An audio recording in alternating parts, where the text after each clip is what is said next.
Estamos de vuelta en El Mundo Ahora. Soy Valentina Torres Sánchez y es un gusto acompañarlos. Vamos a revisar los hechos que son noticia a esta hora.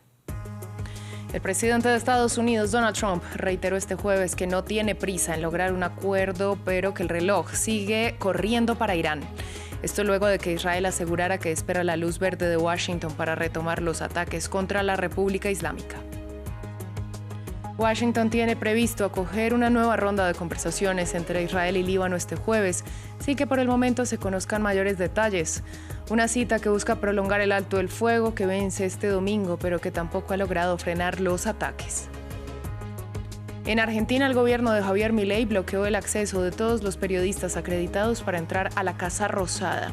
El Ejecutivo argumentó que busca garantizar la seguridad nacional luego de que presentara una denuncia contra 2 reporteros por grabar dentro del edificio en una zona no autorizada.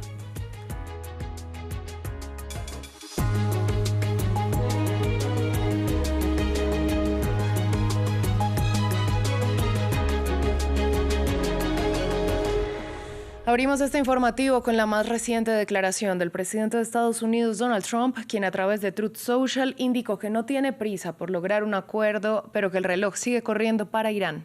Además, que un pacto solo se dará en el momento que sea provechoso para Washington.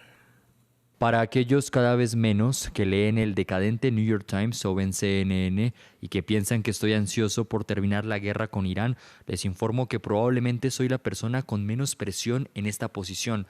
Tengo todo el tiempo del mundo, pero Irán no. El tiempo se acaba. La razón por la que algunos medios de comunicación tienen tan poca audiencia es porque han perdido credibilidad. La armada iraní está hundida, su fuerza aérea está destruida, su armamento antiaéreo y de radar ha desaparecido, sus líderes ya no están con nosotros, el bloqueo es hermético y sólido y a partir de ahí la situación solo empeora. El tiempo no está de su lado, solo se llegará a un acuerdo cuando sea apropiado y beneficioso para Estados Unidos, nuestros aliados y de hecho para el resto del mundo. En este contexto, más temprano, el ministro de Defensa de Israel dijo que están listos para continuar la guerra contra Irán y que solo esperan la luz verde de Estados Unidos para el ataque. Israel Katz señaló que los objetivos en Irán están marcados y que el propósito es eliminar la dinastía Jamenei y devolver a la Edad de Piedra a la República Islámica. Esto ocurre cuando varias explosiones se escucharon la noche del jueves en Teherán, tras activarse el sistema de defensa antiaérea por primera vez desde la entrada en vigor del cese el fuego con Estados Unidos el 8 de abril. Esto según reportaron medios iraníes. Israel está preparado para reanudar la guerra contra Irán.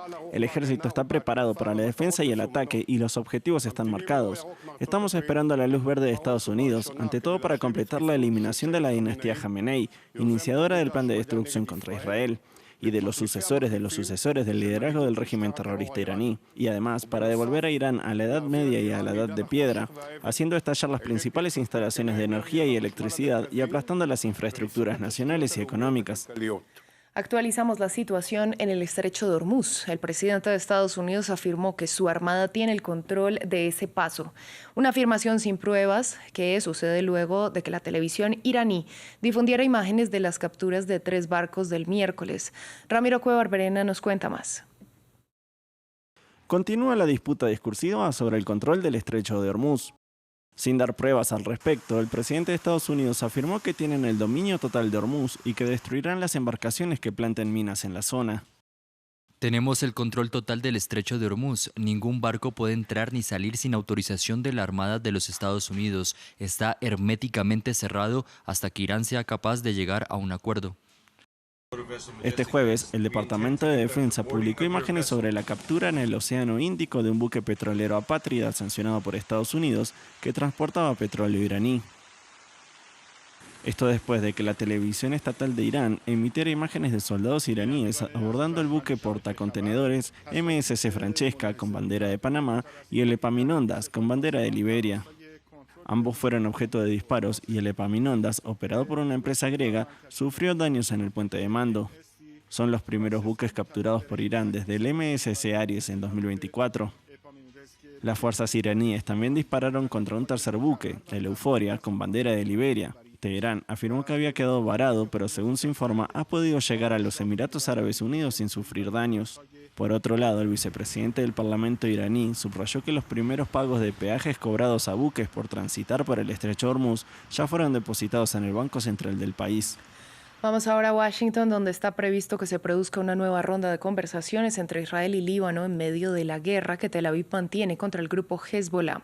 Por el momento no se conocen mayores detalles, pero previamente funcionarios de la Casa Blanca indicaron que el presidente Donald Trump recibiría las delegaciones.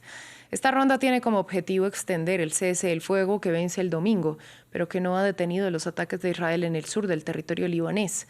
Precisamente este jueves, 2 personas murieron en un bombardeo en el área de Ainata y se celebró el funeral de la periodista libanesa muerta el miércoles tras los ataques israelíes en el sur de ese país.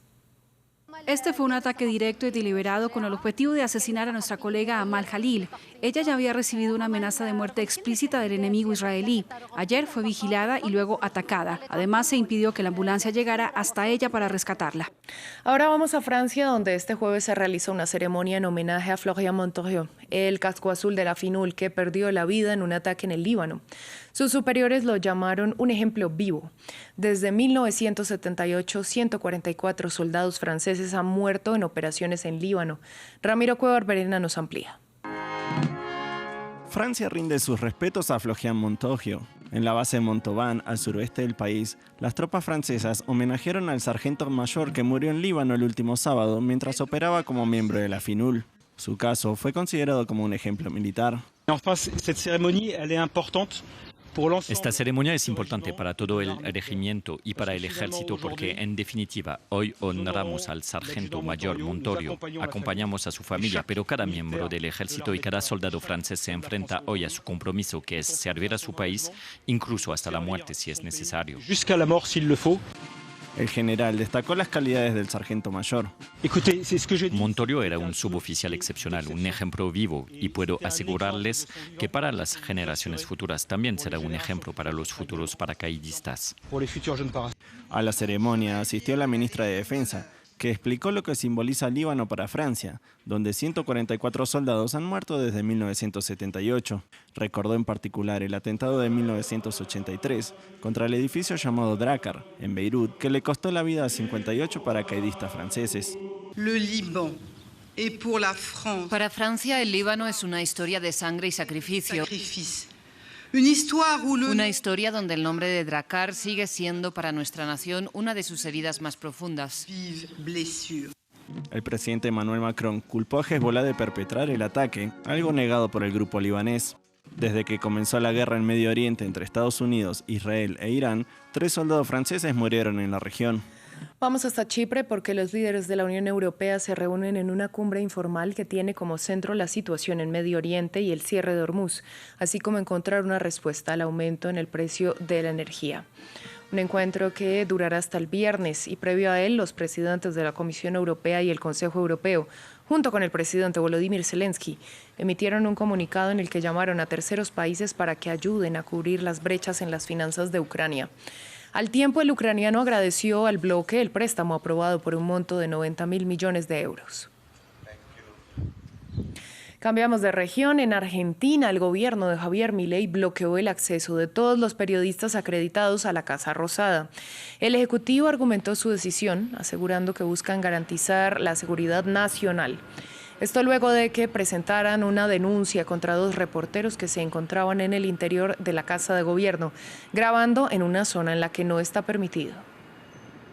Aclaración: la decisión de quitar las huellas dactilares a los periodistas acreditados de Casa Rosada se tomó de manera preventiva ante la denuncia de Casa Militar por espionaje ilegal. El único fin es garantizar la seguridad nacional. El Papa León XIV culminó su primera gran gira en el continente africano en Guinea Ecuatorial, donde puso el foco en los derechos humanos y, frente a los líderes autoritarios del país, pidió que la riqueza de los recursos naturales del territorio beneficien a toda la población. En uno de los países más opresivos del mundo se atrevió a alzar la voz. Este jueves el Papa concluyó su gira africana con una misa abierta en Malabo, Guinea Ecuatorial.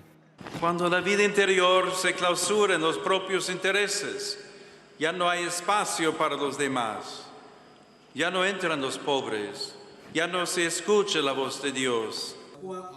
Un llamado que repitió el día antes en una cárcel del país, donde insistió en que la administración de la justicia debe respetar la dignidad humana. Para ser eficaz debe invertir siempre en la dignidad. Los grupos de defensa de los derechos humanos denuncian que esta cárcel representa el brutal autoritarismo del país. Pero como resultado de la visita del pontífice, las autoridades han liberado un centenar de prisioneros detenidos durante el estallido social de hace 4 años, según un abogado local citado por la agencia AP.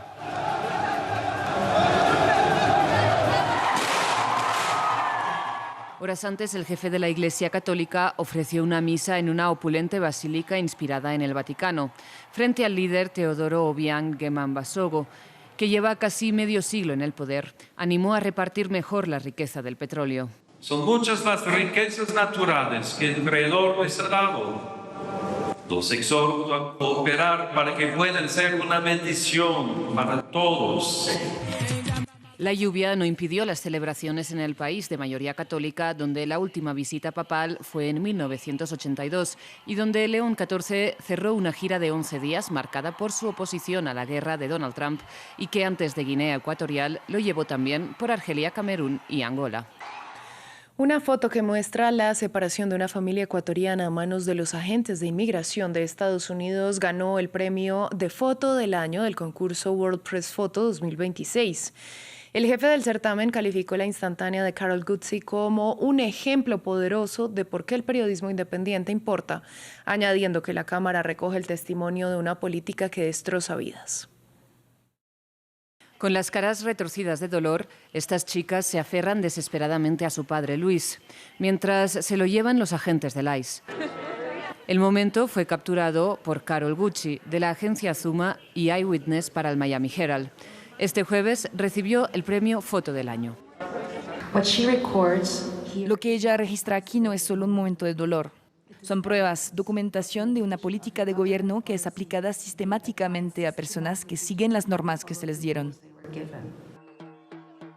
Titulada Separados por el ICE, resalta una política de la administración Trump que revirtió las protecciones a las llamadas zonas sensibles, autorizando a los agentes de migración a ejecutar arrestos en escuelas, hospitales y tribunales. Los oficiales esperan fuera de la corte para identificar y detener a migrantes indocumentados, independientemente de si el juez les ha autorizado la permanencia en el territorio. Luis, migrante ecuatoriano, vivía en el Bronx y proveía la única fuente de ingresos de su hogar. Hemos sido testigos del sufrimiento de incontables familias, pero también de su resiliencia, que trasciende la adversidad, y ha sido una experiencia muy conmovedora. Su valentía al abrir sus vidas a nuestras cámaras nos ha permitido contar sus historias y ciertamente este premio les pertenece a ellos y no a mí. Si bien la fotografía de Gutsy se llevó el máximo galardón, el jurado del World Press Photo seleccionó más de 40 trabajos ganadores de todo el mundo. Esta imagen, tomada por Tyrone Sue para Reuters, captura a un hombre gritando desesperado mientras un incendio arrasa el complejo residencial donde vive en Hong Kong. Momentos antes se despidió de su esposa, quien quedó atrapada en el edificio. Y en la categoría África Historias, Luis Tato, de la agencia France Press, capturó las protestas de la generación Z en Madagascar. Vamos a cerrar con una subasta para los amantes del rey del pop, Michael Jackson. El guante de la gira Bad, estimado entre 100.000 y 150.000 millones de euros, su sombrero y chaqueta de lentejuelas de la gira Victory y una almohada adornada con cristales se encuentran entre los 50 objetos personales que estarán en subasta este 3 de junio. La venta reúne ropa, trajes de escenario, accesorios, autógrafos y 3 dibujos del cantante. Todas las piezas provienen del coleccionista noruego Richard Fossas, quien dedicó décadas a adquirir todos estos objetos de Jackson. Nosotros así llegamos al final de esta emisión de noticias. A ustedes les agradecemos su sintonía y les recordamos que pueden ampliar todo nuestro contenido en la web france24.com y seguirnos en nuestras redes sociales. Quédense que volvemos en unos momentos para actualizar toda la información.